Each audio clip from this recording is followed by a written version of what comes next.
In this video, I want to address those who would have been direct eye and ear witnesses to the events surrounding the death and the supposed resurrection of Jesus Christ. There are a handful of first century individuals we could look at, but today we're going to focus on just two, and they are Philo of Alexandria, who lived from approximately 20 BC to 50 AD, and Simon ben Gamaliel, who is thought to have lived from 10 BC to 70 AD. Philo of Alexandria is an important witness to the events of the first century Jewish community. And to say that Philo of Alexandria was well connected to the Jerusalem scene is a bit of an understatement, in that his very own nephew was Tiberius Julius Alexander, who was the equestrian governor of the second procurator of Judea. Now, he didn't take this position until after the death of Philo of Alexandria, but it shows the extent and the influence that Philo of Alexandria's family had and the standing in which he had in that community. Philo wrote extensively, and about 50 of his works have survived to this day.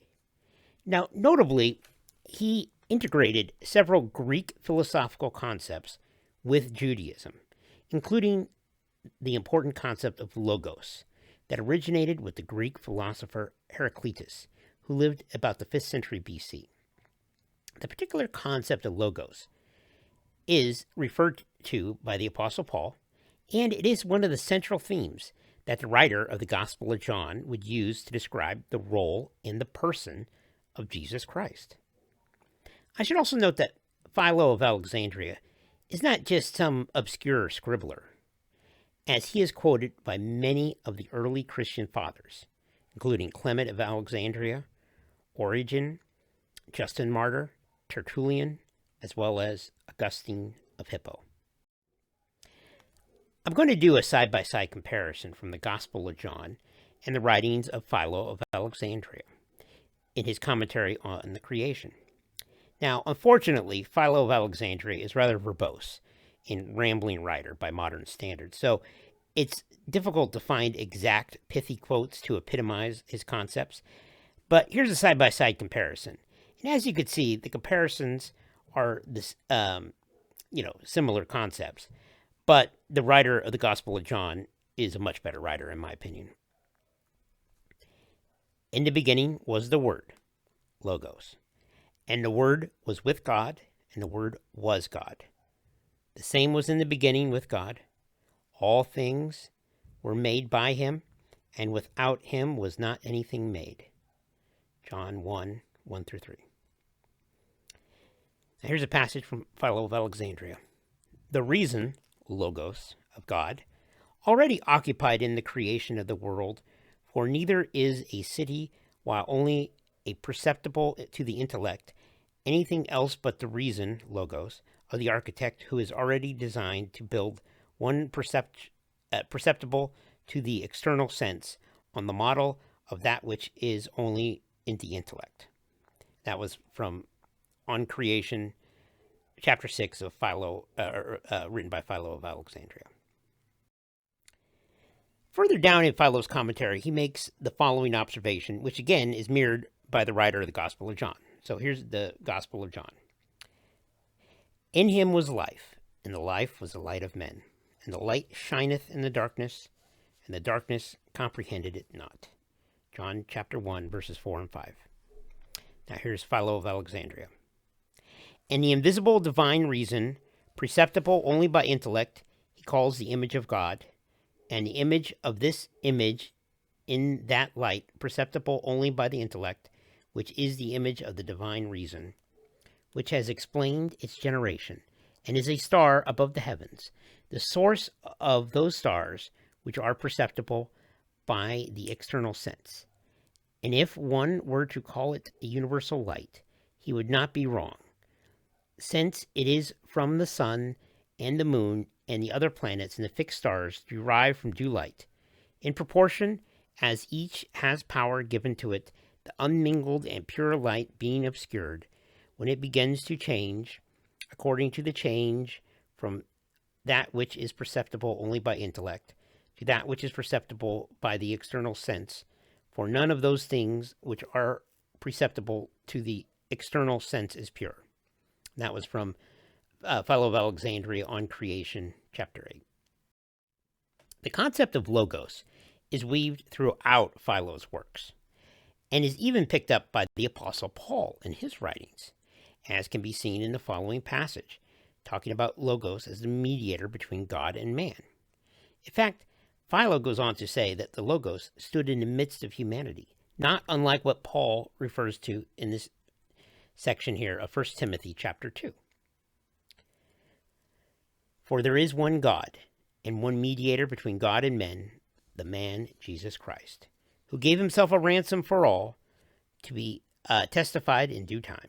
And that's 1 Timothy chapter 2, verses 5 and 6. Now here's a section from Philo of Alexandria. And the Father who created the universe has given to his archangel and most ancient Logos a preeminent gift to stand on the confines of both and separate that which has been created from the Creator. And this same Logos is continually in suppliant to the immortal God on behalf of the mortal race, which is exposed to affliction and misery, and also the ambassador, sent by the ruler of all to the subject race. And the Logos rejoices, saying, quote, and I stood in the midst between the Lord and you, end quote, from Numbers chapter 16, verse 48. Neither being uncredited as God, nor yet created by as you, but being in the midst between these two extremities, like a hostage, as it were, to both parties. And that's from Philo of Alexandria, his book, Every Good Man is Free, sections 205 and 206. I'm not here trying to show that the authors of the New Testament plagiarized Philo of Alexandria, but rather that the large and important portions of the New Testament theology about Jesus Christ is derived from Philo of Alexandria.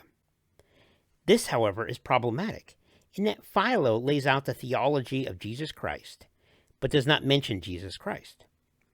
Philo of Alexandria regularly corresponds with Jewish leaders in Jerusalem, and even visited Jerusalem for Passover around the time when Jesus Christ was supposedly being crucified and resurrected.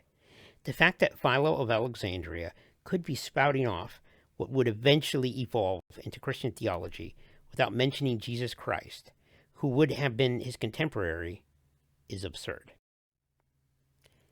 Furthermore, it's not like Philo of Alexandria was unfamiliar with the practice of crucifixion.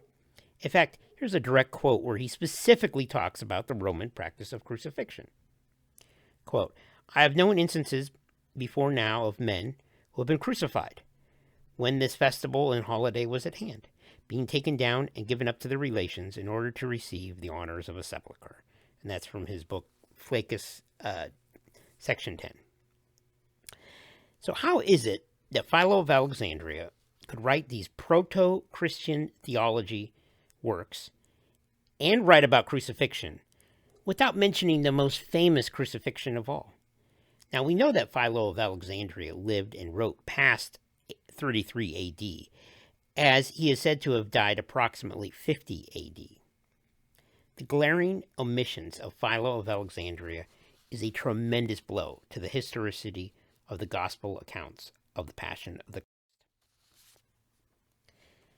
But let's move on to Simon ben Gamaliel, who's believed to have been born around 10 BC and died during the siege of Jerusalem in 70 AD, which would have made him in his early 40s during the time of the Passion Week.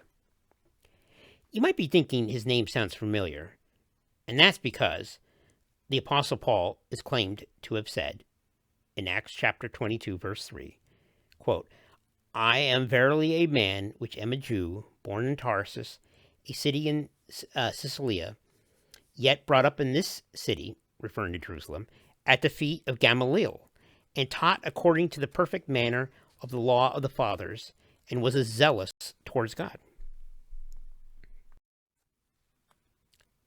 Even today, Gamaliel is revered by adherents to the Jewish religion as a great teacher and jurist in the Sanhedrin. I'd like to point out that the New Testament is not the only historical reference to Gamaliel's role in the Sanhedrin, and that he can be found in the Mishnah, the Toshefta, as well as the Babylonian Talmud. In fact, the Babylonian Talmud, Gamaliel is mentioned multiple times in the context of legal discussions. And yet another early Jewish writing, the Toshefta Edyot, and I apologize for my Hebrew pronunciation, I'm not a Hebrew scholar, even speaks of Gamaliel as being involved directly in the legal cases before the Sanhedrin. So the fact that Gamaliel was on the Sanhedrin is historically without question, which means he probably would have been present for the trial of Jesus Christ. But maybe it was before his term of office, or maybe he called in sick that day that Jesus' trial took place. But if the book of Acts is to be believed, then he definitely was in attendance for the trial of Peter, as is recorded in Acts chapter 5. Here's a transcript of that trial. There stood there up one in the council, a Pharisee named Gamaliel, a doctor of the law, had in reputation amongst the people, and command to put the apostles forth a little space, and said unto them, Ye men of Israel, take heed to yourselves, what ye intend to do as touching these men. But before these days rode up Thaddeus, boasting himself to be somebody, to whom a number of men, about 400, joined themselves, who was slain, and all as many as obeyed him were scattered and brought to naught. And this man rose up Judas of Galilee in the days of the taxing, and drew away much people after him. He also perished, and all, even as many as obeyed him, were dispersed. And now I say unto you, refrain from these men, and let them alone. For if this counsel on this work be of men, it will come to naught. But if it be of God, ye cannot overthrow it, lest ye be found even to fight against God. And to him they agreed. And that's found in Acts chapter 5, verse 34 through 40. So it's beyond strange when Saul of Tarsus, who's supposedly the pupil of Gamaliel, not only goes against his master's advice to leave the Christians alone, but is somehow issued arrest warrants from the Sanhedrin to persecute and capture Christians. So the book of Acts records that Saul of Tarsus supposedly made a havoc of the church, entering into every house, hailing men and women, and committed them to prison. But let's get back to Gamaliel, and we are very fortunate in that some of his writings have been preserved in the Mishnah, which is a collection of Jewish oral laws. This is where we can find very interesting divergence between the books of the New Testament and the historical record. The following passage in the Mishnah give various descriptions of the veil of the Temple of Jerusalem, so I'm just going to read them briefly here. The veil was 40 cubits long and 20 cubits wide. It was thick as the palm of the hand. That's in Midat 4, verse 5. They would bring them to the eastern gate, and he would stand between the two pillars, and they would purify him with the blood of the bull and the goat, and he would immerse himself, and they would give him the golden garments, and he would wear them, and he would take them to the northern side of the altar, and he would offer the incense, and he would go out and enter the Holy of Holies, and he would sprinkle the blood of the sacrifice towards the wall. That's in Yoma 5, verse 1. And when he entered the Holy of Holies, he would take up the coal pan in his right hand and the spoon in his left, and he would put the incense on the coals, and the entire house was filled with smoke of the incense. And he would take the blood and sprinkle it 8 times towards the veil of the Holy of Holies. Yoma, chapter 5, verse 4. What makes these passages interesting is that they speak of the veil as being intact. But if we're to believe the New Testament, then the veil was rent in twain. Just look at Mark chapter 15, verse 37, Matthew 27, verse 51, and Luke chapter 23, verse 45. This incredibly important ritualistic element is not mentioned as having been damaged or destroyed at any time before the sacking of Jerusalem by Titus Andronicus in 70 AD. This is further compounded by the fact that these early Jewish writings go into excruciating detail about the various rituals and symbols of the temple, and yet they neglected to mention the destruction of the veil, and they seem to indicate that business went on as usual until 70 AD. How could ritualistic sacrifices have been made when the Holy of Holies was exposed? Maybe they had a spare veil laying around. But this is unlikely, as early Jewish writings describe it as being quite ornate and decorative. Like we discussed earlier, Philo of Alexandria was alive and writing at the time of the events of the supposed Passion Week, and he would have undoubtedly have taken notice and written about the destruction of the temple if the veil had been desecrated, as is described in the New Testament. If you need further proof, just look at the writings of the Apostle Paul, which never mentions the renting of the veil. The Gospels, most modern scholars agree, were written much later than the time of the Apostle Paul or Philo of Alexandria or even Gamaliel, which makes it likely that the story about the renting of the temple veil had not been invented during their lifetimes. But why rent a veil when you can buy a farm? Let's talk about resurrection. Apparently, in the first century Jerusalem, a lot of people were being resurrected. I mean, there was Lazarus, there was the daughter of Jairus, of course, Jesus Christ himself, and then there was apparently many saints. So we read in Matthew chapter 27, verse 51 through 53, "And behold, the veil of the temple was rent in twain from top to bottom, and the earth did quake, and the rocks rent, and the graves were opened, and many bodies of the saints which slept arose, and came out of the graves after his resurrection. And they went into the holy city, and they appeared unto many." Again, that's Matthew chapter 27, verses 51 through 53. So with all of these dead people walking around, what does Philo of Alexandria say about these historic events? Nothing. And it's not like Philo of Alexandria wasn't interested in the subject. If you read his writings, he wrote extensively on the dual nature of the body and the soul. So it seems like this would have been something that probably would have interested him very much. There's many reasons why the gospel accounts of the Passion Week and the books of Acts are unreliable, but I'm going to save those for another day. But I would like to point out that Philo of Alexandria and Gamaliel are not the only first century eyewitnesses to the non-events of the Passion Week. And in later videos, I'm going to go into the writings of Josephus Flavius, Rabbi Akiva, Rabbi Meir, and Yohanan ben Zakkai. But for now, I want you to think about whether there are any truly reliable first century eyewitnesses of the Passion Week of Jesus Christ.